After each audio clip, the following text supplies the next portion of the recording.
Today's script dissects the Charlie Kirk trial fallout to condemn conspiratorial media figures before pivoting to promote a documentary on historical anti-Semitic tropes. That dramatic pivot creates a jarring, tonal whiplash that risks losing the audience entirely. So let's jump right into the critique and fix it. Yeah, let's do it. So regarding structure and flow, the weakness here is that the text attempts to bridge two vastly different subjects with a thematic thread that is entirely too thin. Right. I mean, you're reading this piece and you are deeply entrenched in this highly specific, gossip-laden feud between Ben Shapiro and Candace Owens regarding the Tyler Robinson trial. You're really in the mud of it all. Exactly. You're reading about, YouTube look-alike conspiracies and tracking bizarre details about Dairy Queen clothing dumps and, navigating theories about doomsday bunkers in Montana. Your brain is in this very specific, slightly cynical, highly entertained posture. Yes, and then, without much warming at all,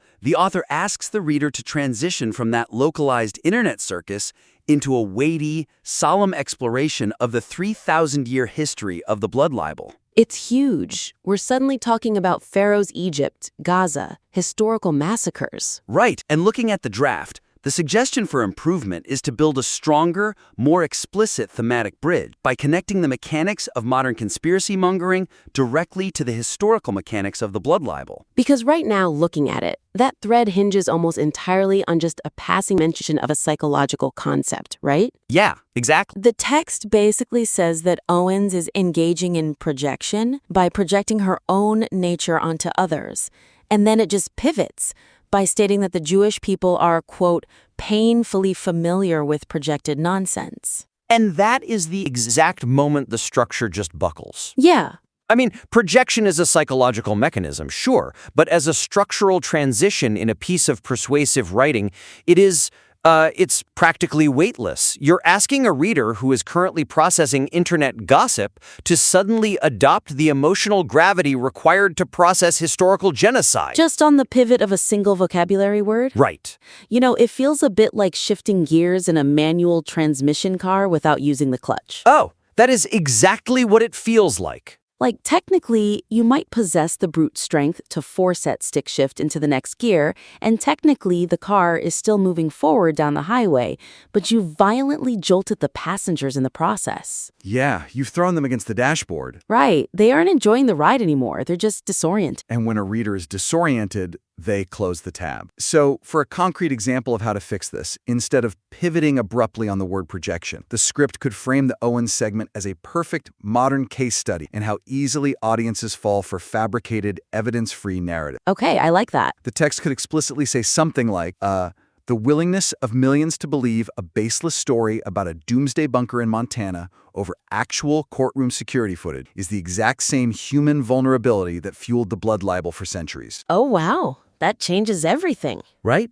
It retroactively justifies the first half of the script. Suddenly, the audience realizes they weren't just reading trashy internet gossip for 10 minutes. They were being walked through a necessary preamble for the documentary. Precisely. It secures the emotional investment because the narrative journey finally makes logical sense. But, and this is a rather significant caveat, fixing that structural transition is going to be incredibly difficult if we don't also address the language. The tone. Yes. Moving to the tone and style, the script's heavy reliance on highly acidic insults in the first half fundamentally undermines its later attempt to claim a unifying moral high ground. The tone definitely shifts wildly. It really does. The weakness is that the script builds toward this very serious, impassioned moral plea, asking the audience to stop consuming sensationalist garbage because it feeds a destructive machine. But to get there, it indulges in the exact same sensationalism it condemns. You're talking about the quotes, right? The sheer volume of the quotes, yeah. The script dedicates massive real estate to quoting Ben Shapiro's ad hominem attacks. Right, we're forced to read through paragraphs where people are called ambulatory, psychotics, morons, retarded. Exactly. There are quotes claiming people have brain worms or are experiencing the oxygen leaving your brain. By wallowing in this, the script is actively engaging in the very mudslinging entertainment it later tells the audience they have a strict moral duty to avoid. Okay, but I have to push back on that a little bit, purely from an editorial engagement perspective. Sure. Isn't that vitriol exactly what makes the first half of the script so highly readable? I mean, let's be honest about modern media consumption.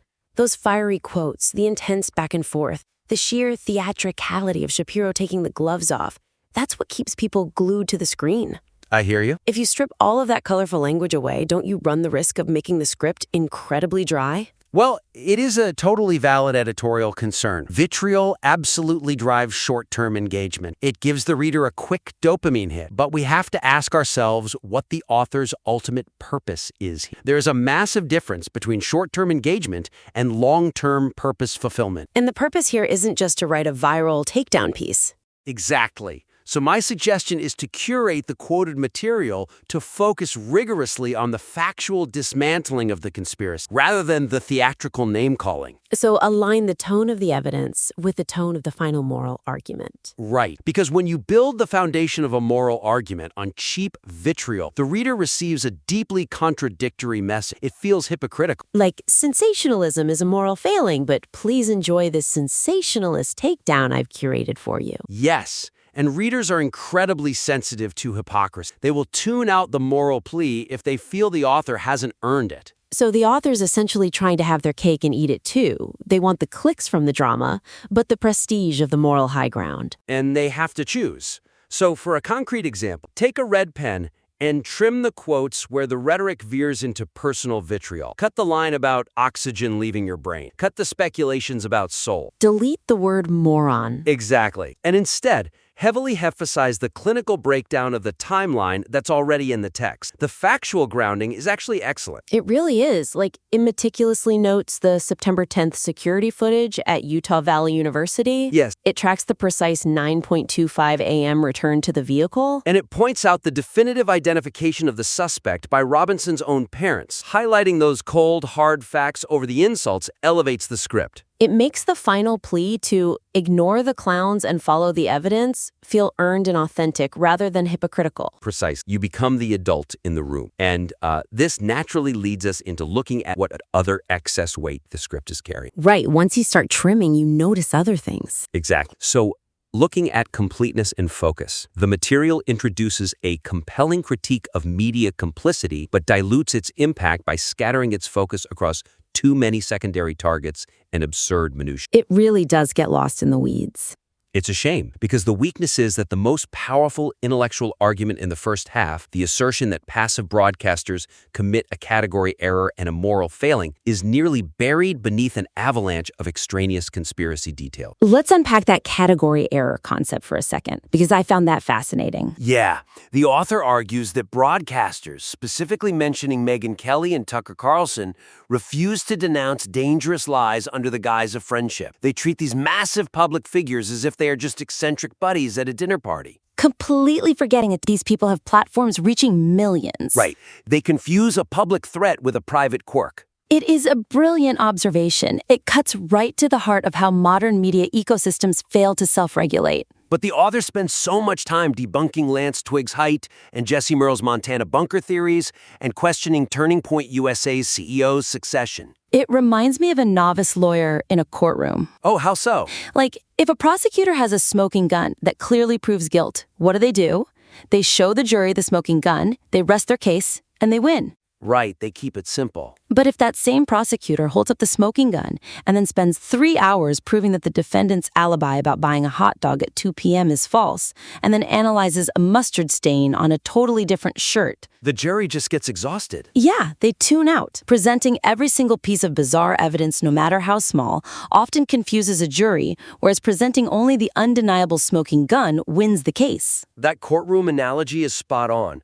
So my suggestion is to streamline the narrative to focus tightly on the ecosystem of media complicity, cutting away the superfluous conspiracy detail. Let's give the author some very specific, concrete examples of what to cut. First and foremost, completely remove the detour into Jesse on Fire's theories about Charlie Kirk supposedly being alive in a 25,000 square foot home. Yeah, I remember reading that part and thinking, why are we even talking about this? Because it's so utterly absurd that debunking it adds zero intellectual value.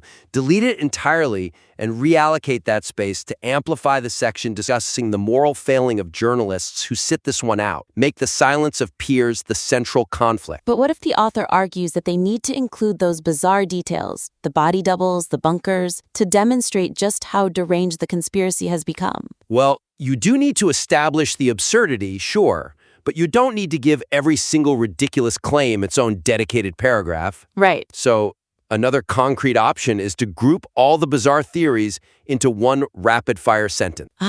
Just compress it all into a single breath. Exactly. Say something like, from body doubles to frantic analyses of Dairy Queen clothing drops to secret Montana bunkers, the discourse descended into madness, and then you move on. That's incredibly effective. It keeps the spotlight firmly on the core issue of the category error of passive broadcasters. And notice how that streamlining brings the whole piece together. By focusing on the ecosystem of complicity, the people who stand by silently, the transition to the historical documentary about the blood libel suddenly feels deeply urgent. Wow. Yeah.